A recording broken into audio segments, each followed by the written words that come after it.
Então, primeiramente, quero agradecer, né, cada uma das irmãs que puderam estar aqui, né? Deus preparou este momento, então que nós possamos realmente estar aqui dedicadas, né, ouvindo realmente que Ele quer falar aos nossos corações, para que nós possamos realmente, depois que sair daqui, né, independente de onde que nós formos, nós sejamos luz, né? Quero agradecer a tia Rosana por aceitar o nosso convite, seja muito bem-vinda. Também a Eni, que está com a gente, a Denise e as demais de Quatro Barras, da Porta do Campo.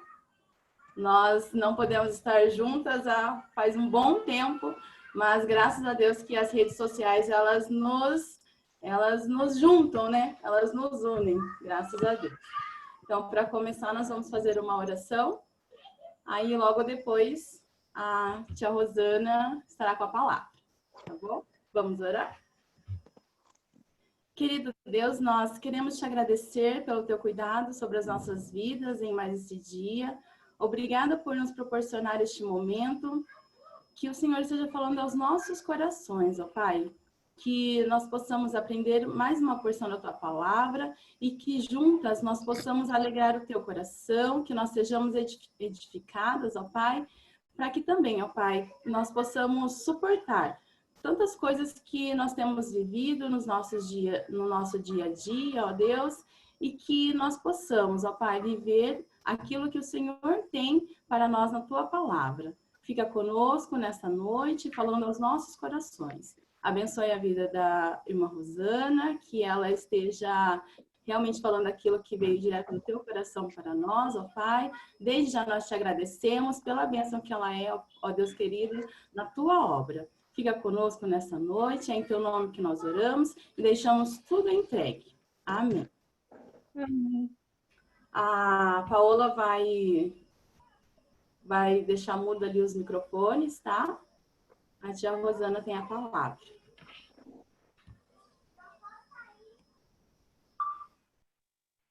Boa noite, irmãs.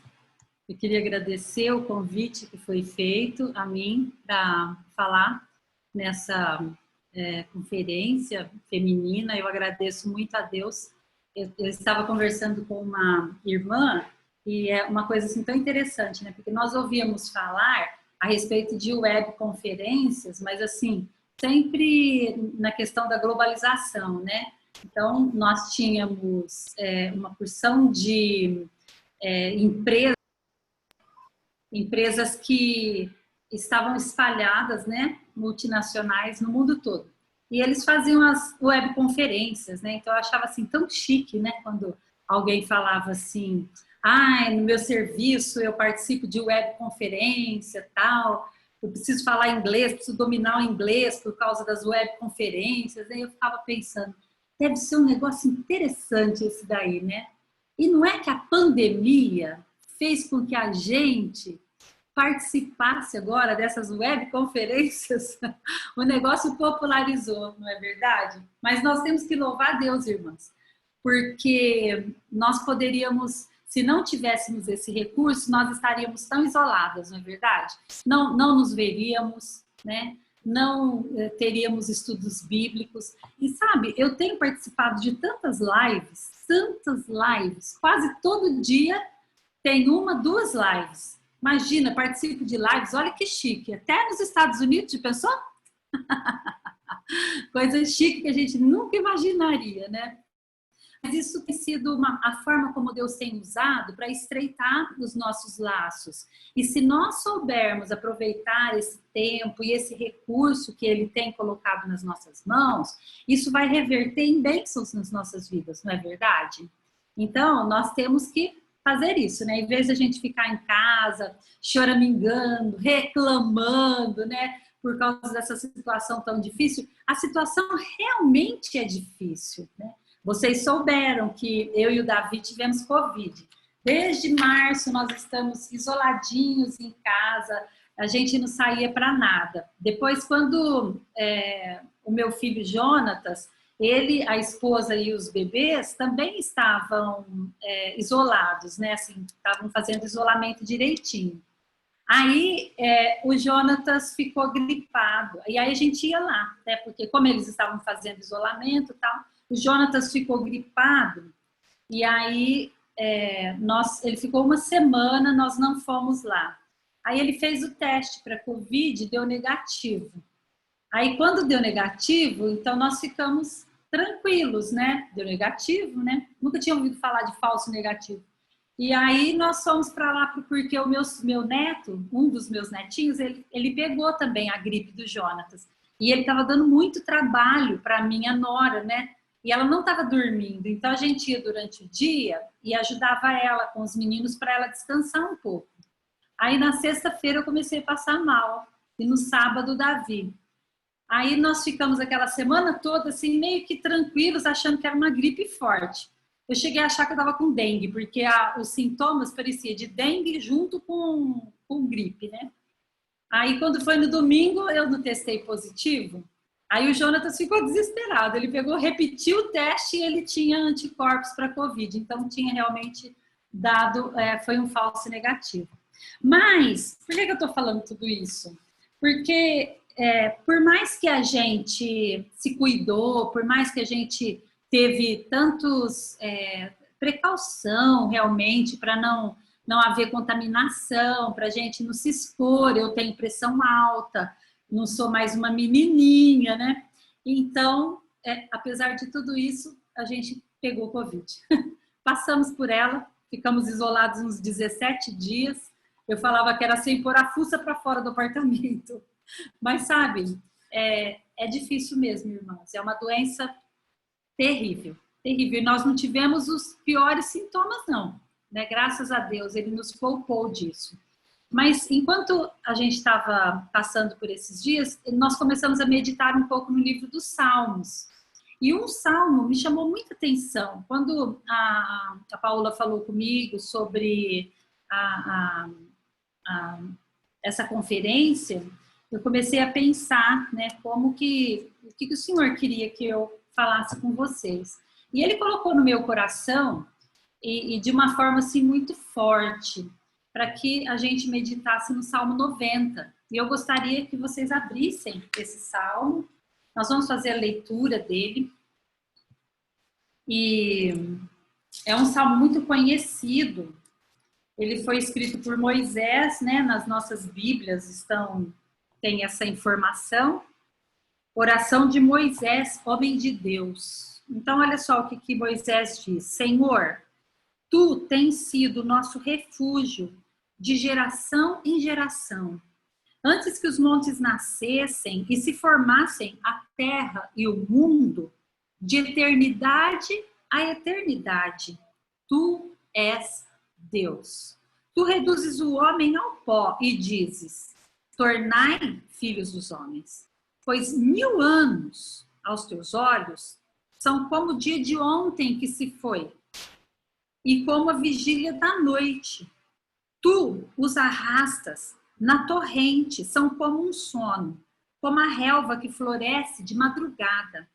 De madrugada viceja e floresce, à tarde murcha e seca. Pois somos consumidos pela tua ira e pelo teu furor conturbados. Diante de ti puseste as nossas iniquidades e sob a luz do teu rosto os nossos pecados ocultos. Pois todos os nossos dias se passam na tua ira. Acabam-se os nossos anos como um breve pensamento. Os dias da nossa vida sobem a 70 anos, ou, em havendo vigor, a 80. Neste caso, o melhor deles é canseira e enfado, porque tudo passa rapidamente e nós voamos. Quem conhece o poder da tua ira? E a tua cólera, segundo o temor que te é devido? Ensina-nos a contar os nossos dias para que alcancemos coração sábio. Volta-te, Senhor, até quando? Tem compaixão dos teus servos. Sacia-nos de manhã com a tua benignidade, para que cantemos de júbilo e nos alegremos todos os nossos dias. Alegra-nos por tantos dias, quantos nos têm afligido. por tantos anos quanto suportamos a adversidade. Aos teus servos aparecem as tuas obras e a seus filhos a tua glória. Seja sobre nós a glória do Senhor nosso Deus. Confirma sobre nós as obras das nossas mãos. Sim, confirma a obra das nossas mãos. Esse salmo, queridas, como nós dissemos no início, ele foi escrito por Moisés durante a peregrinação no deserto. Lógico que escrito em meio a dificuldades, né? Então, os 40 anos que o povo de Israel caminhou pelo deserto foram tempos de refrigério. Foram tempos de muitas lutas, de muitas dificuldades, de muitas necessidades. Uma hora faltou água, outra hora eles tiveram que enfrentar o exército inimigo, muitas dificuldades. Enfim, muitas mesmo. E foi nesse ambiente, né, nesse contexto, que Moisés escreveu esse salmo.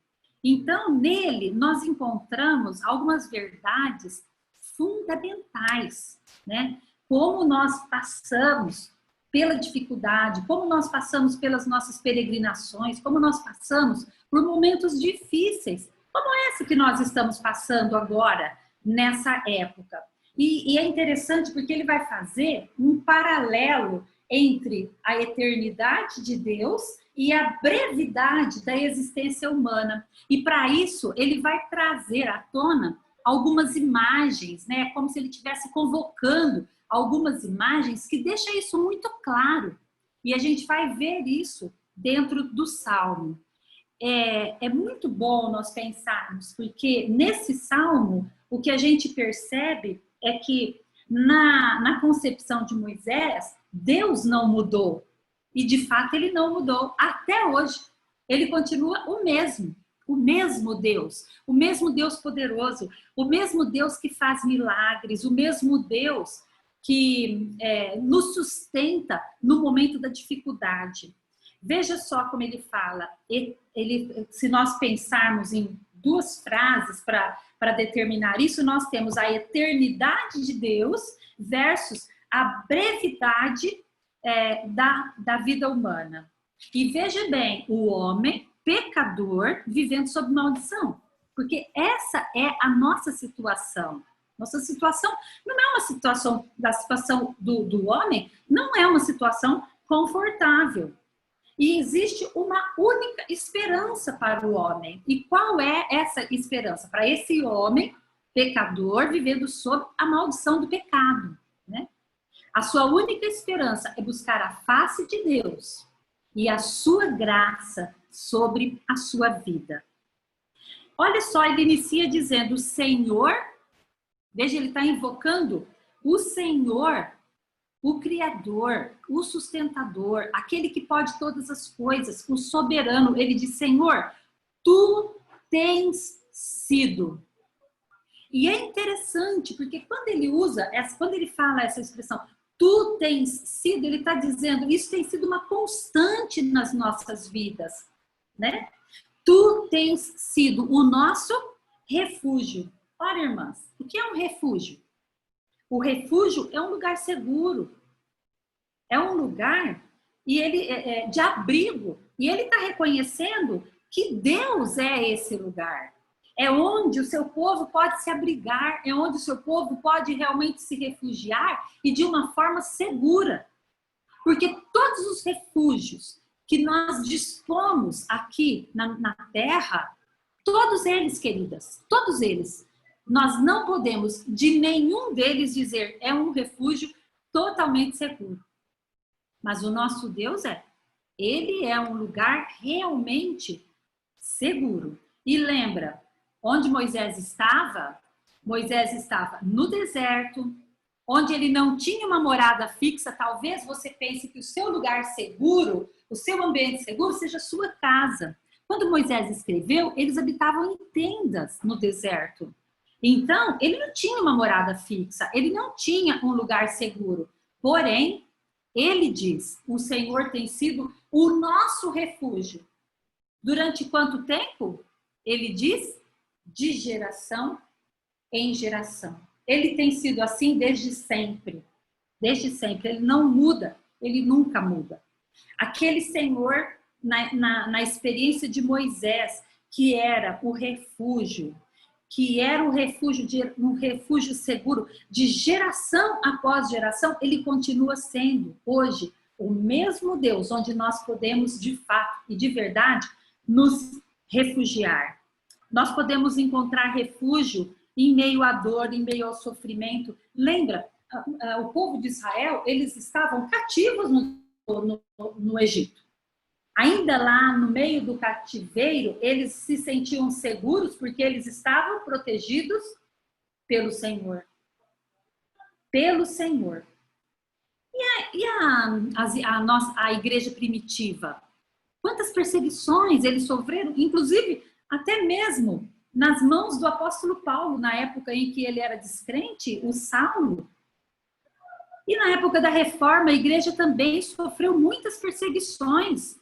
E sabe de uma coisa? Hoje, nós também temos sido perseguidos. Alguns mais, outros menos.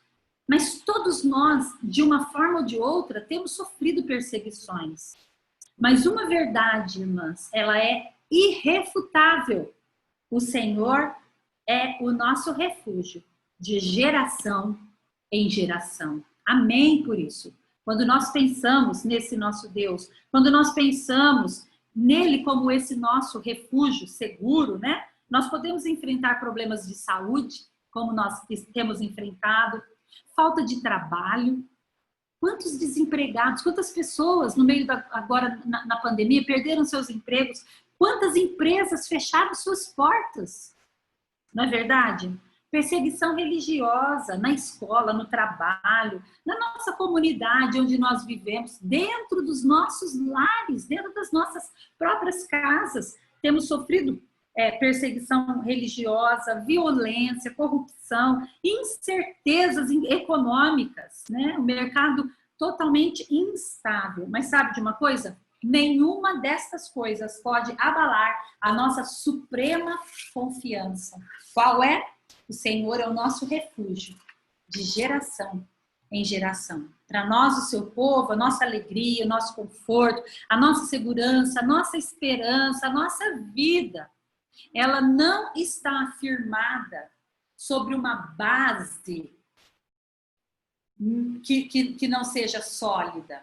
A base onde tudo isso está sendo construído é o Senhor, é o nosso refúgio. E é interessante porque Moisés ele vai usar muitas figuras aqui nesse salmo, né? Uma poesia, como poesia, ele vai usar muitas metáforas. E é interessante porque ele usa uma figura para ilustrar esse refúgio, né? A solidez e a segurança desse refúgio. Quais são essas figuras que ele chama? Antes que os montes nascessem, antes que a terra e o mundo se formassem. Ou seja, ele pegou talvez as duas coisas mais sólidas e seguras que existem. O quê? Os montes e o mundo e a terra. Sabe? Governos caem. Governos caem. Cidades entram em falência. Países inteiros entram em colapso. Não é verdade? Tudo isso pode cair. Mas os montes e a terra, eles permanecem sempre no seu lugar. Essa é a figura que ele usou para descrever o refúgio que nós temos no nosso Deus. Que nós podemos ter, que nós temos disponível a nós, que é o nosso Deus. Isso é um fato, irmãs, inabalável. O salmista Davi, no Salmo 46, ele diz: Deus é nosso refúgio e fortaleza, socorro bem presente nas tribulações. Não temeremos, ainda que a terra se transtorne e os montes se abalem no seio dos mares. Sabe? Se aqui Moisés usou tanto a solidez da terra e dos montes para ilustrar a segurança desse nosso refúgio, ali no Salmo 46, o salmista diz assim: ainda que essas duas coisas tão sólidas venham se abalar, talvez através de um terremoto, quem sabe de um maremoto, Ainda essas coisas podem se abalar. Mas ainda que tudo isso aconteça, Deus é o nosso refúgio. O nosso refúgio. Que comparação maravilhosa, né? Quando eu penso nessa comparação que Moisés está fazendo, ele está colocando lado a lado, né? O Deus eterno, que não muda, que permanece inabalável, e o homem que é totalmente mutável, o homem efêmero na sua existência. Uma coisa tão sólida e uma coisa tão fraca, não é mesmo? Tão impotente em si mesma. Olha só no versículo 3, ele fala, tu reduzes o homem ao pó. O que ele está dizendo aqui? Ele está dizendo, olha, o homem, ele veio do pó e ele vai voltar ao pó, porque o homem, ele é um ser mortal. Mortal. Aí ele no versículo 4 diz assim, mas o Senhor não. Senhor não. 1000 anos aos teus olhos são como o dia de ontem que se foi. É como a vigília da noite. Irmãs, quando nós pensamos nisso, nós só podemos louvar o nosso Deus. Nós somos tão pequenos, não é mesmo? Tão insignificantes nessa criação toda do nosso Deus, não é verdade? E o que me deixa encantada é o fato de eu ser tudo isso e o Senhor ainda olhar para mim com seus olhos de compaixão, seus olhos de misericórdia e se importar comigo. E se importar comigo. Deus, ele é o controlador do tempo. Aliás, ele fez o tempo. Ele é o criador do tempo. Então, se o tempo para nós, ele existe, e a gente fala, né, ele é implacável, não é verdade? O tempo, na nossa existência, é implacável, não é verdade? As rugas começam a mostrar que o tempo existe. Os cabelos brancos começam a mostrar que o tempo existe. Mas isso é para nós, seres mortais, que voltaremos ao pó. Isso não serve para descrever a existência do nosso Deus. O tempo não modifica a sua existência, porque ele é senhor do tempo. Ele é o criador, ele controla o tempo, ele é a causa em si mesmo de tudo o que nós conhecemos que acontece. Enfim, olha, ele é um alto refúgio. Nele nós podemos nos refugiar, nele nós podemos nos abrigar. Porque esse é o Deus em comparação com o ser humano, com o homem. Nos versos 5 e 6, ele usa uma outra figura, a figura do sono. Tu os arrastas na torrente, eles são como um sono. É assim que nós somos, um sono. E ele diz ainda, como a relva que floresce de madrugada viceja e floresce, à tarde murcha e seca. Percebe? Percebe como nós somos efêmeros, né? Como é pequena, né, a nossa existência, né? A brevidade da nossa existência em comparação ao Senhor que tem sido nosso refúgio de geração em geração. Em outras palavras, ele está falando por toda a eternidade. Passa geração após geração. O nosso Deus continua sendo o mesmo alto refúgio, onde nós podemos realmente descansar e nos abrigar. Versículo 7, ele fala assim, nós somos consumidos pela tua ira e pelo teu furor conturbados. Agora, a partir do versículo 7, nós vemos que o salmista Moisés, né, o escritor, é uma oração, né, que ele fez. Quando ele fala assim, olha, nós somos consumidos pela tua ira, lembra? Nós estamos, nos nossos pecados, nós estamos sob a maldição que caiu sobre Adão. Recebemos isso, né? E o pecado do homem o consome. Agora é interessante, irmãos, porque o homem criou para si um Deus que não julga, um Deus que não condena, um Deus que não é santo. Ele criou para si um Deus que só sabe amar. Só sabe amar. Se você chegar para qualquer pessoa e perguntar o que ele sabe de Deus, a resposta será, olha, é inevitável. 99% vai dizer Deus é amor. E é verdade, Deus é amor. Mas sabe de uma coisa? Nas escrituras, para cada vez que aparece que Deus é amor, nós temos 5 vezes dizendo que Deus é santo. Qual o atributo mais falado, então, de Deus? A sua santidade. E Deus, ele está muito mais interessado na sua santidade do que na sua felicidade. O homem acha que ele tem que viver para ser feliz.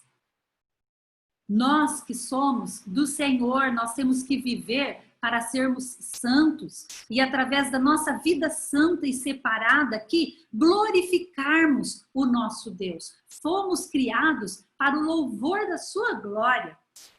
É para isso que fomos criadas. E é isso o que Deus espera de nós. Ele, um Deus santo. Santo. O versículo 8, ele diz: diante de ti puseste as nossas iniquidades, e sob a luz do teu rosto os nossos pecados ocultos. É interessante o salmista falar sobre isso. Por quê? Ele está invocando de uma maneira,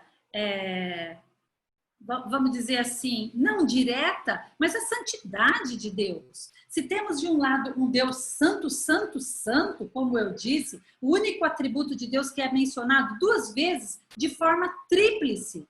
Nós não encontramos que Deus é amor, amor, amor.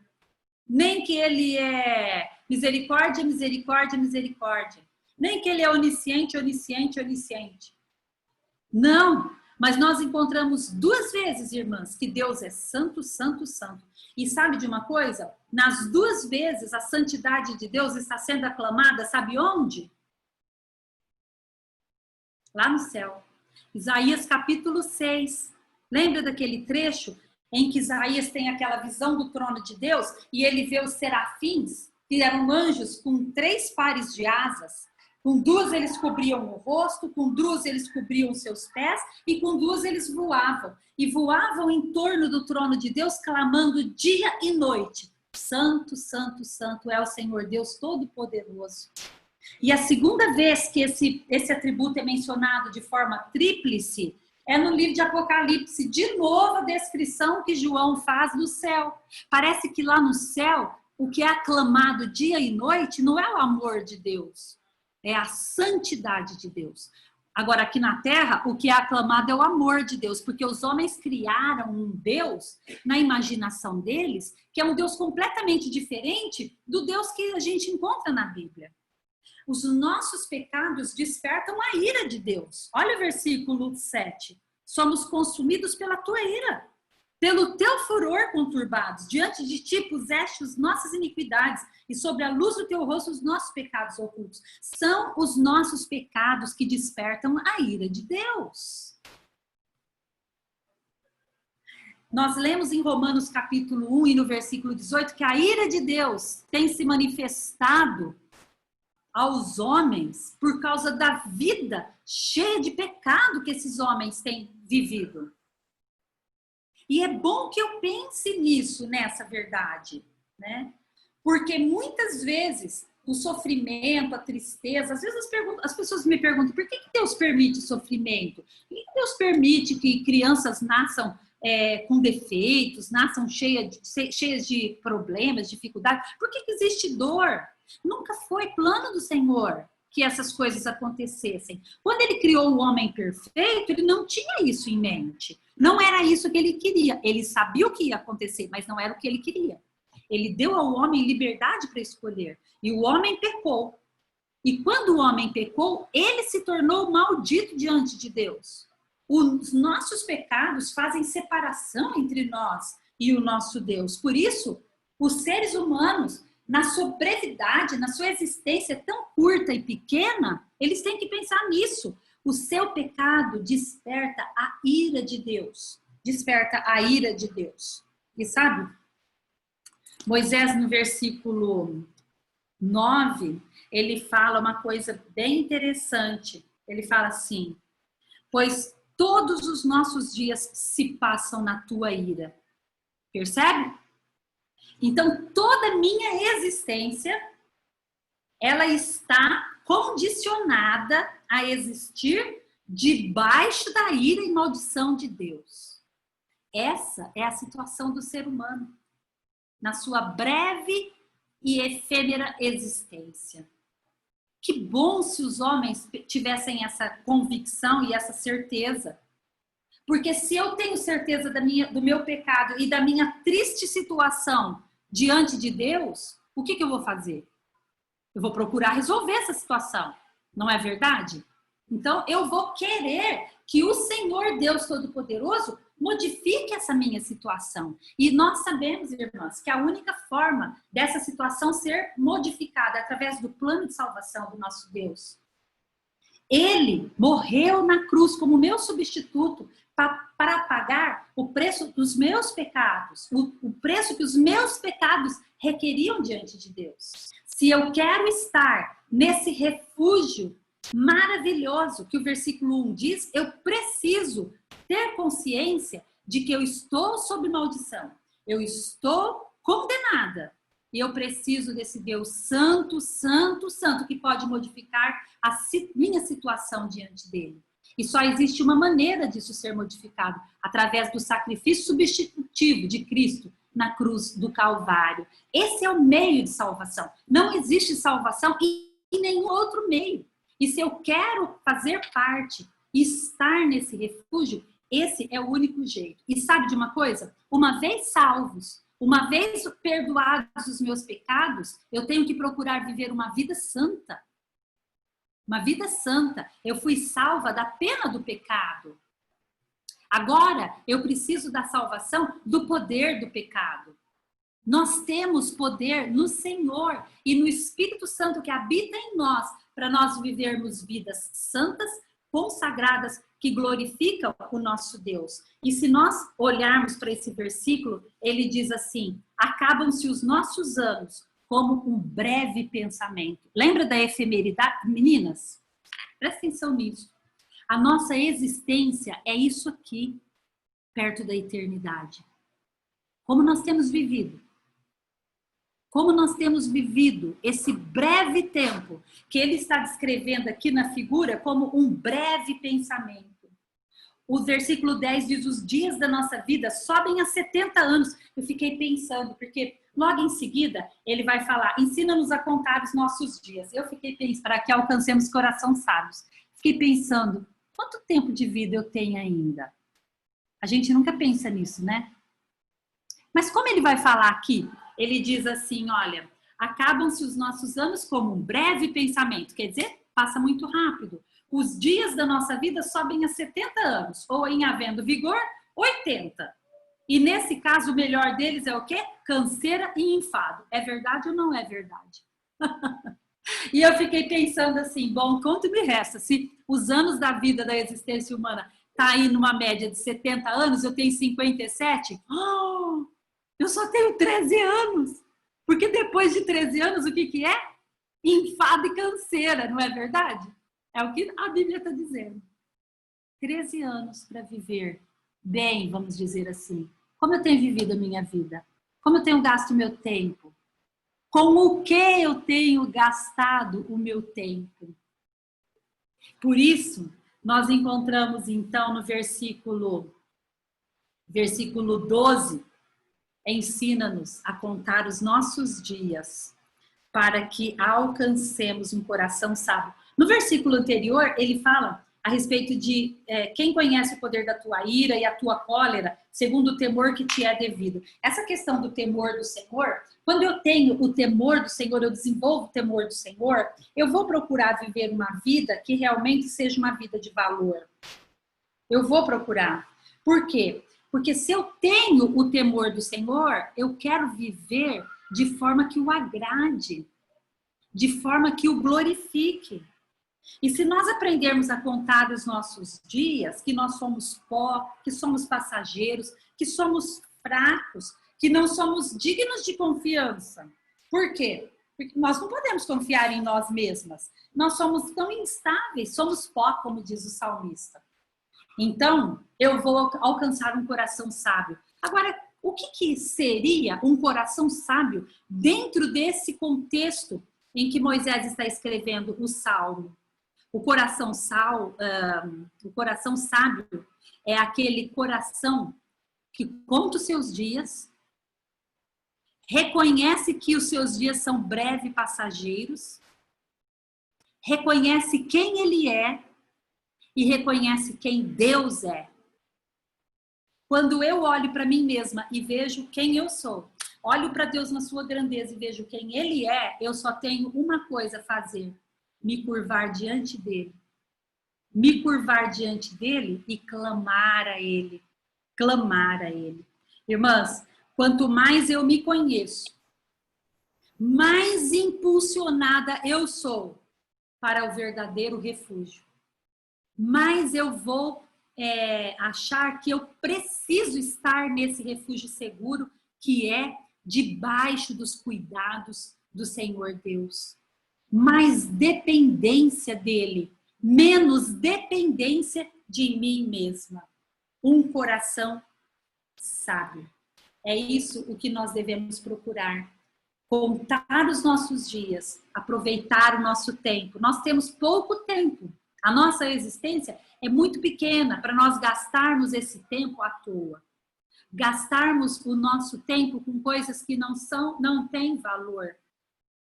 Precisamos, então, ter o temor do Senhor e usar o nosso tempo para que o nome do Senhor seja glorificado. Dos versículos 13 até o versículo 17, ele vai clamar. Olha o clamor que Moisés levanta. Ele diz o seguinte, olha no versículo 13, ele vai clamar por compaixão. Ele diz, tem compaixão dos teus servos. Tem misericórdia dos teus servos. No versículo 14, ele fala, sacia-nos de manhã com a tua benignidade, para que cantemos de júbilo e nos alegremos todos os nossos dias. Sabe, irmãs, manhã após manhã. Lembra a experiência que eles tinham no deserto? Todos os dias de manhã, o Senhor derramava sobre eles o quê? O maná. Não é verdade? E ele está dizendo, sacia-nos pela manhã. Ele está clamando pela benignidade do Senhor. Quando ele fala manhã após manhã, ele está clamando pela lealdade do Senhor em ser o Deus que provê todas as nossas necessidades. Ele clama, então, nesse versículo, por benignidade, por lealdade, e ele quer um coração jubiloso, ele quer um coração grato diante de Deus. No versículo 15, ele fala, alegra-nos por tantos dias quantos nos tem afligido. Lembra? Que eles tinham acabado de sair de 400 anos ali no Egito e muitos desses anos passados debaixo de escravidão. Saíram com mão poderosa e agora eles estão caminhando 40 anos no deserto porque o Senhor os estava castigando por incredulidade. E eles então estão clamando por uma alegria não circunstancial. Mesmo quando cativos de Faraó, eles podiam então se regozijar no Senhor, que era o seu refúgio. Olha no versículo 16, ele clama pela manifestação da glória de Deus. Ele diz aos teus servos, apareçam as tuas obras e a seus filhos a tua glória. Eles querem ver a manifestação da glória do Senhor Deus. Eles clamam também para que os seus filhos também vejam essa manifestação. Os seus servos vejam as obras, os atos providenciais do nosso Deus, não é verdade? E no versículo 17, eles clamam pela graça do nosso Deus. A graça que aprova e confirma as obras de suas mãos. Seja sobre nós a graça do Senhor nosso Deus. Confirma sobre nós as obras das nossas mãos. Sim, confirma a obra das nossas mãos. Eu gostaria, irmãs, que no final desse estudo, cada uma de nós fizesse uma autoanálise, né? Que o Senhor soberano, Ele use de bondade para conosco. Que a sua graça, né, que Ele se agrade de nós e da maneira como nós temos procurado viver as nossas vidas. Quando Ele fala, seja sobre nós a tua graça, é algo que vem do alto, é algo que vem do Senhor. Ele está clamando por bênção. As nossas obras. Se Ele hoje fosse fazer um acerto de contas com você, como você tem gastado o seu dinheiro, como você tem gastado o seu tempo, como você tem gastado a sua vida, qual é o alvo principal da sua vida, qual é o maior desejo do seu coração, o que Ele daria para você? Que tipo de prêmio Ele daria para você? O que nós receberíamos desse Deus soberano de quem nós não podemos esconder absolutamente nada? Menos ainda os desígnios dos nossos corações, porque Ele conhece cada um deles. E sabe, qual é o seu nível de temor do Senhor? Quão sábias nós temos sido no emprego do uso do nosso tempo? Quão sábias nós temos sido em reconhecer quem nós somos e como somos dependentes desse Deus, se é que nós o conhecemos. E em tempos de pandemia, em tempos de glória, em tempos de tantas coisas, não é verdade? Que o Senhor seja realmente o nosso alto, sólido e seguro refúgio. Que nós não confiemos no homem, que nós não confiemos e o nosso descanso seja numa vacina. Que todas nós estamos clamando que venha. E que venham realmente essas vacinas, que sejam poderosas para nos proteger. Mas não podemos apoiar a nossa confiança nessa vacina. Porque um vírus, irmãs, eu nunca na minha pequena existência imaginei que um vírus fosse capaz de derrubar países como tem feito. Todos os países doentes, todos os países passando por uma fase super difícil economicamente falando. Não é verdade? Eu não pensei que eu fosse viver e ver um negócio desse. Quando eu pensava na época da tribulação, que vão haver muitas pandemias, né? E serão tempos muito difíceis, eu pensava, não consigo nem imaginar uma pandemia, uma doença. A gente já viu epidemias terríveis, assoladoras, algumas na África, outras aqui, ali, mas uma pandemia, eu nunca pensei que eu fosse ver. Nunca pensei. E sabe de uma coisa? Que isso tudo possa mostrar quão pequenos nós somos, que um vírus que a gente não consegue nem ver de tão pequeno que ele é, que estrago que ele tem causado, não é verdade? Igrejas fechadas, tudo fechado. As coisas que mais lucros dão para os nossos países, para os países, fechado. Mas que isso tudo possa fazer com que nós nos curvemos diante desse Deus, nosso refúgio alto, sólido e seguro. O Senhor nos abençoe, queridos. Que essa mensagem, assim como falou meu coração, possa falar ao coração de vocês também, nessa tarde. Amém? Amém.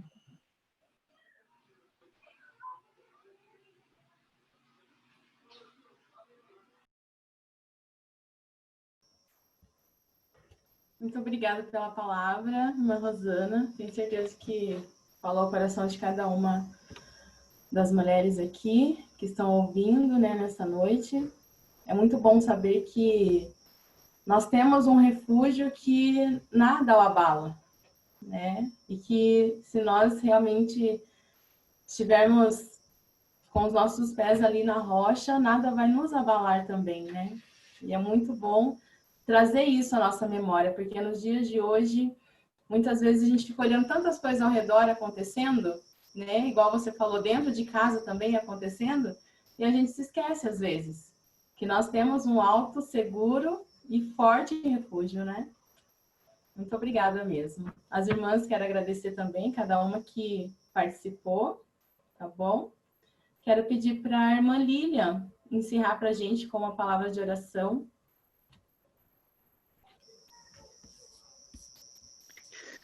Graças te damos, ó Deus, porque o Senhor tem nos dado a oportunidade e privilégio de termos esses recursos, ó Deus, para estarmos mesmo à distância, ó Pai, umas das outras, mais perto, ó Deus, da Tua palavra. O Senhor tem ministrado aos nossos corações em tantas mensagens, ó Deus, que tem entrado nas nossas famílias através desse recurso, ó Pai.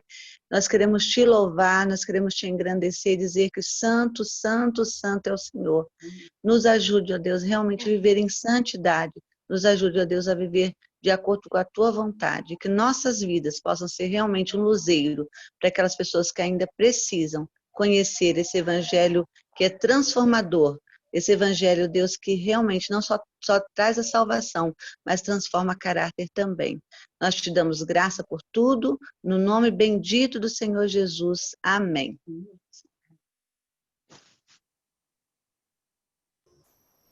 Amém. Então, agora vocês estão em liberdade. Quem quiser fazer alguma pergunta.